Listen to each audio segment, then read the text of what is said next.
नमस्कार दोस्तों, मैं ज्योतिष आचार्य वासुदेव मिश्रा आपका अपने चैनल एस्ट्रो मास्टर वासु में हार्दिक अभिनंदन करता हूं।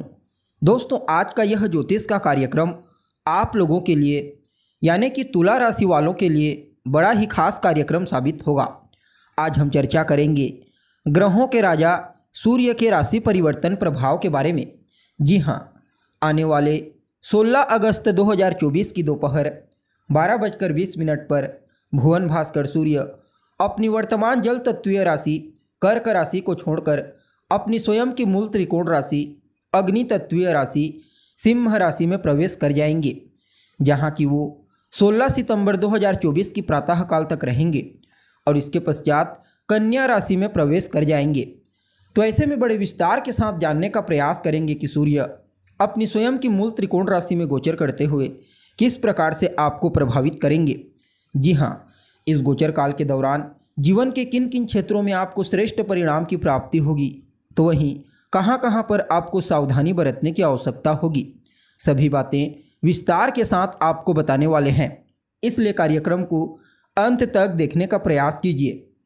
और अगर आप अपनी जन्म कुंडली पर हमसे परामर्श लेना चाहते हैं तो आपको हमारा कॉन्टैक्ट नंबर डिस्क्रिप्शन बॉक्स में और वीडियो के अंदर मिल जाएगा, जहां से आप या तो व्हाट्सएप के माध्यम से या फिर डायरेक्ट फ़ोन कॉल के थ्रू अपॉइंटमेंट लेकर अपनी जन्म कुंडली का बड़ी बारीकी से अध्ययन करवा सकते हैं।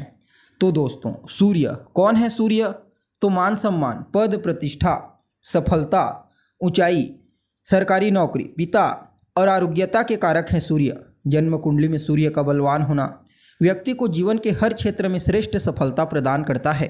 व्यक्ति को मान सम्मान, पद प्रतिष्ठा की प्राप्ति होती है।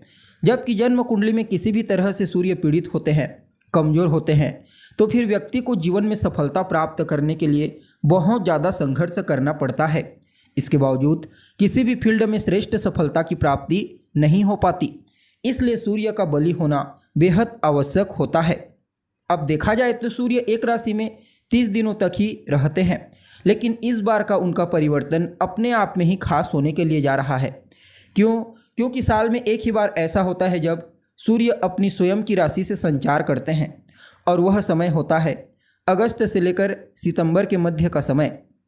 अब देखा जाए तो यहाँ पर सूर्य पर शनि और मंगल की दृष्टि भी होगी और देवगुरु बृहस्पति के साथ चौथे 10वें का कॉम्बिनेशन बनाकर आपको प्रभावित करेंगे। परिणाम स्वरूप यह गोचर आपके लिए कुछ मामलों में बड़ा ही महत्वपूर्ण और अद्भुत साबित होगा। अब देखिए, सूर्य आपके 11वें भाव के स्वामी बनते हैं और 11वें घर से ही गोचर करने के लिए जा रहे हैं। 11वां घर किस चीज़ का होता है? तो आप जानते हैं 11वां स्थान आपके लाभ का स्थान होता है, आपकी इच्छा पूर्ति, रिश्तों में आपके बड़े भाई बहनों का, और छठे से छठा होने के कारण यहाँ से रोग रिपुरीण का भी विचार किया जाता है।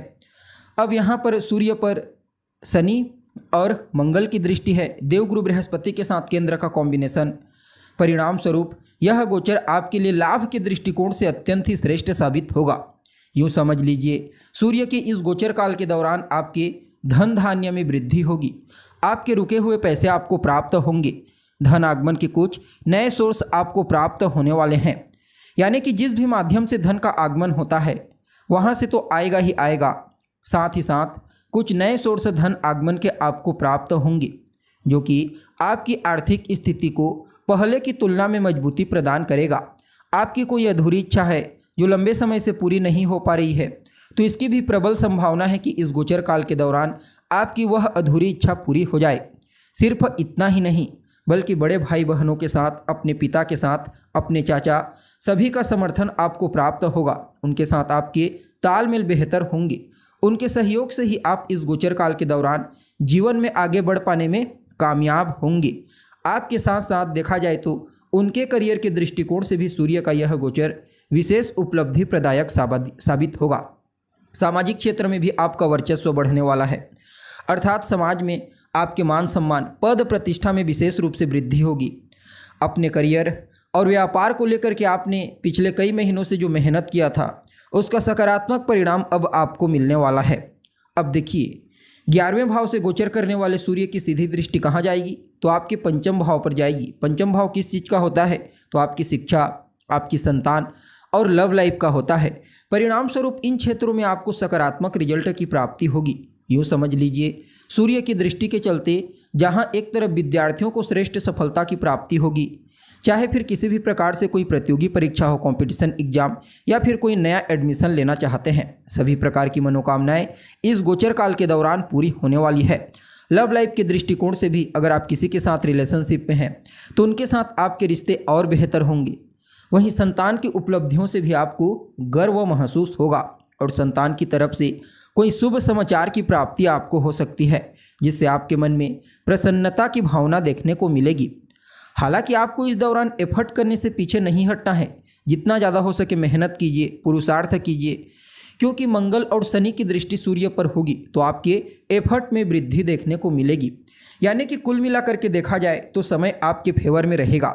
फिर भी इस गोचर काल को और बेहतर बनाने के लिए आप अपने पिता का सम्मान कीजिए, अपने बॉस का सम्मान कीजिए, उनका कहा मानिए, सूर्योदय के बाद तक सोने से बचिए और रोजाना आदित्य हृदय स्तोत्र का पाठ करें। इससे भी आपको श्रेष्ठ परिणाम की प्राप्ति होगी। तो दोस्तों, कैसी लगी आपको जानकारी? उम्मीद करते हैं जानकारी आपको पसंद आई होगी। जानकारी अच्छी लगे तो इसे अपने दोस्तों के साथ, अपने रिश्तेदारों के साथ शेयर जरूर करें। अभी के लिए बस इतना ही। पुनः मुलाकात होगी एक नए और ताज़ा एपिसोड में। तब तक के लिए नमस्कार।